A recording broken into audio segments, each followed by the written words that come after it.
Halo, saya Ligus Tutanti dari kelompok 5.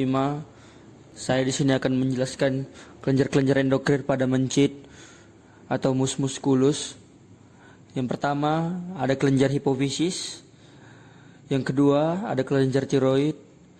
Yang ketiga ada kelenjar paratiroid. Yang keempat ada kelenjar timus. Kelima ada kelenjar adrenalin. Keenam ada kelenjar pankreas. Dan yang ketujuh ada kelenjar gonad. Baiklah, langsung saja. Yang pertama yaitu kelenjar hipofisis.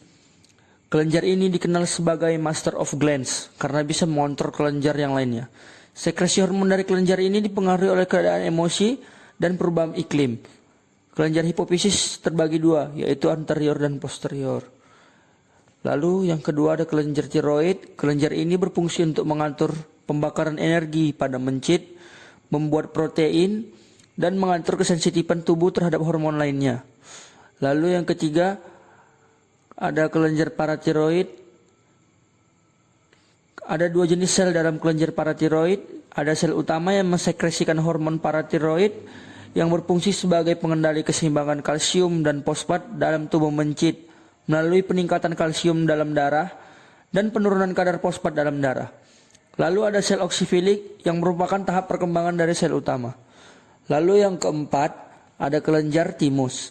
Kelenjar timus bertanggung jawab atas pertumbuhan mencit dan proses pematangan sel darah putih pada mencit, dan juga bertanggung jawab atas sistem pertahanan atau imun pada mencit.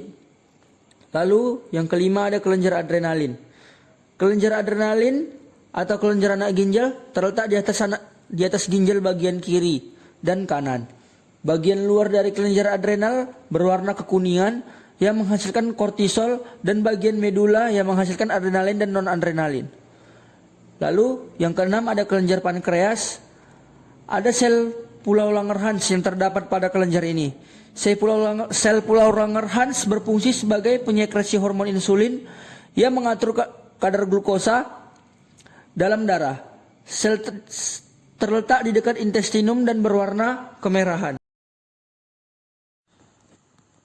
Dan yang terakhir ada kelenjar gonad. Pada mencit, kelenjar gonad berfungsi sebagai penghasil sel kelamin. Baik itu sel kelamin jantan atau yang lebih kita kenal dengan sel sperma, ataupun sel kelamin betina atau yang juga lebih kita kenal dengan ovum. Ovarium terletak pada bagian abdomen mencit, sedangkan testis terletak pada bagian bawah dari intestinum pada mencit. Sekian yang dapat saya